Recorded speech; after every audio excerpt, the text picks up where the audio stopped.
about a year ago, the Indian Army issued an RFP for the T-70 to T-90 training systems, both for the driver and the gunner.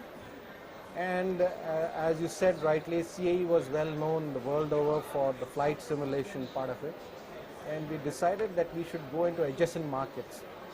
And we needed to look at a strong partner within the country also to help us grow that initial initiative. So we thought we should tie up with some of the Indian companies, and we looked at some of them, and finally we tied up with Tata Advanced Systems Limited. And Tata Advanced Systems Limited is the prime for this activity. Right?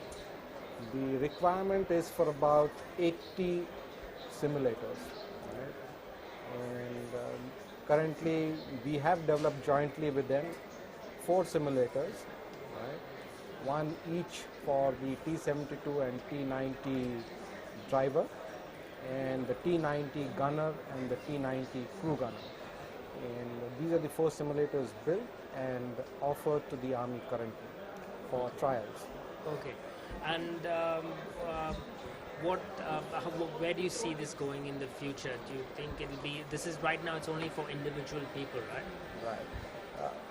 The way CAE looks at the market, the way CAE looks at as a holistic approach to training. Yeah. What we believe is an equipment is only a part of the entire training procedure, because finally the customer needs to be trained in tactical warfare, and the equipment is just an individual type of a procedure, right? It doesn't help him in his tactical environment. So when CAE builds anything, they look at the future. The way we have built our T-70, T-90 is connectivity for the future, so that can work in an entire network-centric warfare concept, and that's the way we have built our systems for future, at the same time making sure that we meet the immediate needs. So it's a combination. Okay. So can you also tell us about like, is there possibility of the systems that you develop in India with Tata that could be exported to other countries that use Russian tanks? Yeah, I mean, that has been our clear-cut objective. CA India has been outlined as the center of excellence for land systems, and we, along with Tata Advanced Systems, are planning to go around to the world market, because we believe the way the tank training systems have been designed, it has a world market, and already actions have gone on in a number of countries which have these tanks, and we hope to see some results in the next fiscal. Okay. So, and can we just talk about CAE in general? Can you just tell us what are the plans that you have in India? Yeah, CAE has been in India for more than, I can say, 30 years, but not directly as operations, but through supply of some of their equipments. Okay. 5 years ago, CAE started a software development center in India, which now houses about 160 engineers. Yeah. About 3 years ago, they acquired India's leading simulation and technology company, MacMet. And in future, we have a lot of plans for the company. And some of the initiatives which have already started are initiative with HAL, a joint venture with HAL, which is called Hats Off, Yes. which is meant to train helicopter pilots both for the military and the civil. Okay. And we have very innovative concepts put in that training center, Yeah. which is a roll-on, roll-out concept, which can utilize the facility, the infrastructure with minimal costs, and that's the advantage. At the same time, we looked at the civil market, and we found that India is growing very fast in the civil market, and we felt that there was a need for pilots to come out. So we have opened a training center for pilots, that is Ab Initio School in Gondia, and that is in partnership with Airport Authority of India. Okay. Similarly, there is another government school in Igrua. Okay.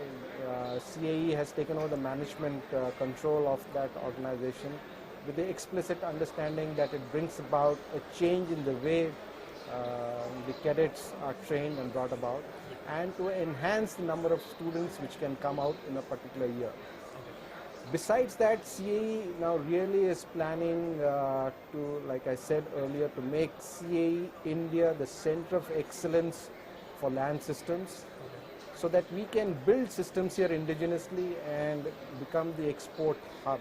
Because that is our intent, and that's how we are progressing, and that's part of our strategy. Okay. In order to ensure that our strategy comes along, we have created our own aerospace and defense campus in Bangalore, and which should be operational fully by September, October of this year. And that also shows the intent of CAEs. CAE has invested. That means it is not a leased operation. It's CAE's owned operation, right? So what we are trying to say is CAE believes in a huge future, believes that the training is going to go the integrated training approach. That means people are not going to worry about individual equipment. So people are looking at a total training systems integrated approach. That means they're going to give the job to a company to look after all their training needs, and it is their job to provide equipment, training curricula, manage the trainings, the system, the entire infrastructure. So we are working with now currently the government, trying to propose this concept where it could be a multiple models. It could be either government-owned, company operated, or it could be company-owned, company operated, and we charge them per hour basis. That's the concept, because we want to remove the burden of identifying equipment, what is suitable for the training. Their job is to say what sort of training is required, and CAE being today the world leader in training methodology and technology. So that is the futuristic plan for us, not very far away, maybe in the next couple of years. Is that pay by the hour training for the military as well? Because I don't think they're doing that right now.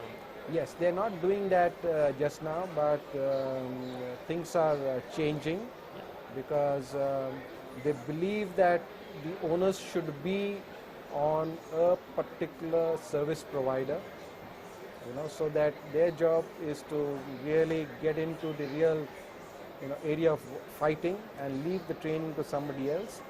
Of course, there are some issues on sensitivity of data and things like that. And the way we operate is we build the system in a firewall way.